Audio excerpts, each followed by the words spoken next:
Right now at 6:30, volunteers are spread out across Mecklenburg County this morning for the annual Point in Time count.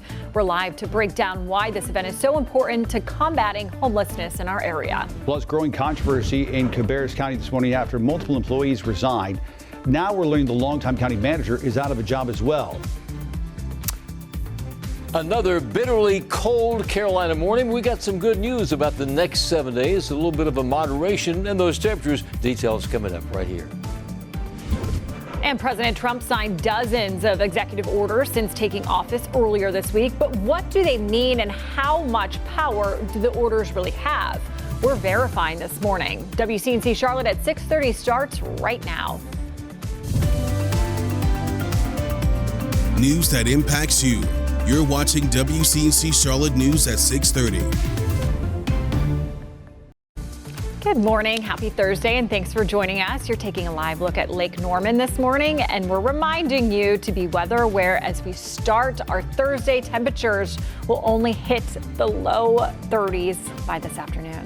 Thank you for joining us at 6:30. I'm Megan Bragg. And I'm Ben Thompson. We're now at something like 62 hours below freezing temperatures, which is the longest deep freeze we've seen in 25 years. Crazy. So it is not your imagination, folks. It has been that cold for that long.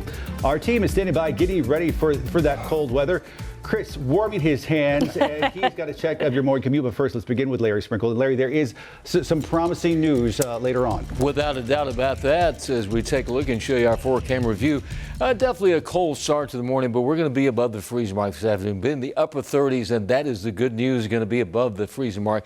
But it is bitter cold out there at the moment. 8 degrees at Boone, 12 over in Burke County and Morganton, North Carolina. Down in the Palmetto State, Lancaster checks in at 16 over in Chesterfield County at Cheraw, 18 there. In the Queen City, we've been 20 degrees past couple of hours, so it's cold. Doesn't matter where you are, just bitterly cold out there. Bundle up, you're going to be out for any length of time. Check this out. Now, our average high is 52. We're going to be below average until the end of the weekend as we get into those average temperatures Sunday and Monday. Beyond Monday, a major warm-up on the way. We'll check your full 7-day forecast coming up. Right now, let's get a full check on the commute this morning. There are issues out there. Here's Chris. Well, the first issue is going to be your defrost times. We've had a report of 6 minutes for defrost times, so make sure to send me yours. You can either do it at WCNC Traffic, that is right on X, or you can message me on Facebook. But 5 to 9 minutes looks like it is verifying so far this morning. That other incident that we had right down here, that was Westinghouse Boulevard west of I-70. We actually have some good news. We can officially give the all clear as far as that incident is going. But further off towards the north, we do have this one issue that is right here around Davidson. We mentioned about a serious fire that is right here at Jeton Street and Pot Street. Serious fire at the end of Pot Street. It's in a residential area. Be safe and avoid the area if you can. Happening today, Mecklenburg County will hold its annual point-in-time homeless count. The goal is to get an idea of how many people don't have shelter, but also find them permanent housing opportunities. WCNC Charlotte's Destiny Richards is live this morning with a preview of today's count. Good morning, Destiny. Good morning. Volunteers are already scattered out and about for this year's Everyone Counts Charlotte point in time count. We've got volunteers who are surveying the homeless community both around uptown here in the Charlotte area as well as Pineville, and just asking homeless neighbors about their experience and getting them connected to resources. Now, the pig count is something that happens across the country on a single night in January. Volunteers go out to speak to individuals and families who are both homeless and unsheltered. And the purpose is to gather information about their living situation and connect them to resources. Coordinating the effort here locally is the Charlotte-Mecklenburg Continuum of Care, along with Mecklenburg County Community Support Services and Hearts for the Invisible Charlotte. We spoke with Jessica Lefkowitz about just the importance about going and talking to neighbors and finding solutions for homelessness. Here's what she had to say. Well, this is important because this helps us to get a better snapshot of what's actually about how many people are experiencing homelessness in our community. And it helps us to better understand why and how we can come up with solutions to fix the problem or to work on the problem. And it's already been a bit of an eventful morning. We've been following around one volunteer group where most of them are new volunteers. This is the first time they're involved in the pit and time count. We went around the South End area. We're here in Uptown now. We've seen some encampments, but have not seen homeless neighbors in those encampments. So they're thinking they could probably be just hidden somewhere where they're not easily accessible because of the cold, or good thing is that they could be in shelters this morning. But there's also some homeless neighbors that came into the hub location where all the volunteers organized for the pit and time count in Uptown, some of them coming inside to be surveyed as well. So definitely a little bit more challenging with the temperatures out here, but we're still following around and going to see if they speak to more homeless neighbors this morning. And this is happening all day. I'll send it back to you guys. All right, thank you, Destiny. We're following breaking news right now in Davidson, where crews are on the scene of an early morning house fire. WCNC Charlotte's Richard Devane now live there at the scene. Richard, pretty familiar with that area. Lots of new homes going up along that street, and you're only about 2 blocks away from downtown Davidson, where the school is.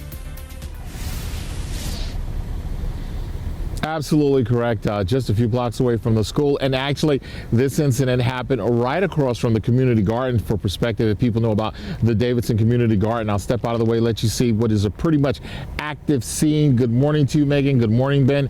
Good Thursday morning, everyone. Yeah, this is the scene right here off of Potts Roads in Davidson. A number of fire departments here to take care of this single family home that caught on fire, flames erupting a couple hours ago, and they were able to get it out in pretty fair order. The good news, no one injured in this incident. Right now, we're still waiting for the battalion chief to come by and give us an update on what happened, but we can tell you that the fire is now out. They're just going through the process of letting it cool off. There'll be an investigation into what possibly caused this blaze. Of course, when we get that information, we'll give it to you. Right now, they've got this area blocked off, so if you don't have to come this way, don't come this way. And as you said, this is just a few blocks from the school, and there were a number of new homes in this area. This is not one of the new homes, I can tell you that much. It is the second home right behind this one right here that you can see.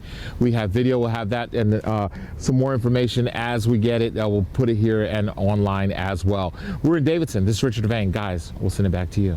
Just real quick, Richard, from where you're standing, Main Street, a lot of folks use Main Street during their morning commute. It's not affected at this point? No, Main Street is not affected. Your entrance to and from the college is not affected. And actually, if you have to come down Jatan Road, you can go through Potts Road. This is Jatan right here. You can get all the way to Main Street from here. So it's not going to affect that major way going to the campus and from the campus, and also to the downtown area of Davidson as well. All right, good to know, Richard. Thank you for that. We appreciate it. Keep us posted. Turning now to an update on a massive fire we told you about in Gastonia. It was breaking news this time yesterday. Take a look. This was the scene on Ozark Avenue yesterday as fire crews tried to get the flames under control. This thing burned for hours. Well, this morning, investigators believe the fire may have been set on purpose. A witness says they saw someone go inside with a propane tank right before fire erupted. We had the chance to talk to the owner of that building, who says people experiencing homelessness often use the building as shelter. He tells us he plans to rebuild and turn the property into something good for the community. A place for homeless veterans, a place that could maybe be an intake center that the county and the state could get involved with would be ideal, and to help house these folks. This morning, investigators still looking for the person responsible. If you have any information, contact Gastonia Police.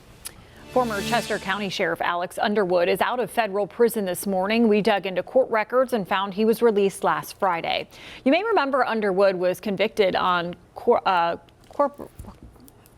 charges back in 2021, facing several accusations, including allegations that he used deputies to build a man cave at his house. Underwood will be on supervised release for the next few years. We continue to follow growing tensions in Cabarrus County this morning after learning several employees resigned over workplace concerns. Yeah, now we've also learned commissioners voted to fire longtime county manager Mike Downs. WCNC Charlotte's Tradisha Woodard has been following this story all week and has the update for us this morning. Well, commissioners making a surprise move to fire their county manager. The decision leaving a lot of unanswered questions for county staff and residents. I've known Mike Downs for decades. The firing of a long-serving county manager, Mike Downs, is raising eyebrows and questions. I'm very, very surprised. This comes shortly after a few folks spoke up during the public hearing, asking questions about insider conversations and how much money is being spent. Stop trying to keep these outrageous payments covered up.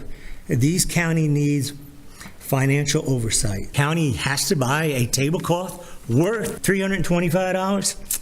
Man, I don't buy it. Commissioners later firing Mike Downs in a closed session, a shift in local governance, with reasons still not quite clear. I cannot think of anything that would cause Mike Downs to lose a job he had done so well for so long. I obtained the termination letter, which commissioners highlighted significant concerns with handling money, as well as issues with disrespectful staff communication. As the shuffle in leadership continues, some wondering how this decision will impact the county's direction forward.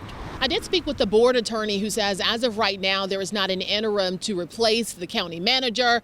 He says right now the deputy county manager will be handling those duties. Reporting in Cabarrus County, Tradisha Woodard, WCNC Charlotte. All right, Larry, what's one thing we need to know about weather this morning? One thing today, we're looking at mainly cloudy skies for the afternoon with that temperature above freezing. We're at 38 degrees for a high today. Chris, what's one thing about the commute this morning? Well, Richard just mentioned about that serious fire. That part of Pot Street is closed, shut down because of that fire. It's in a residential neighborhood, so not impacting a lot of us, but it definitely is the biggest moment and the biggest incident we have so far in the traffic world. Drive safely. Still ahead at 6:45 is an executive order, the same thing as a law. We're taking a look at the biggest differences and what it means for dozens of orders signed by President Trump in today's Verify. And as we go to break, the news doesn't stop at 7 a.m. in 20 minutes. Nope, and neither do we. Join us weekday mornings from 7 to 9, only over on WCNC Plus. We've got breaking news we're following this morning, weather, traffic, and a deeper look at some of the day's big stories. Make sure to download the WCNC Plus on your favorite streaming device, and we will see you at 7 a.m.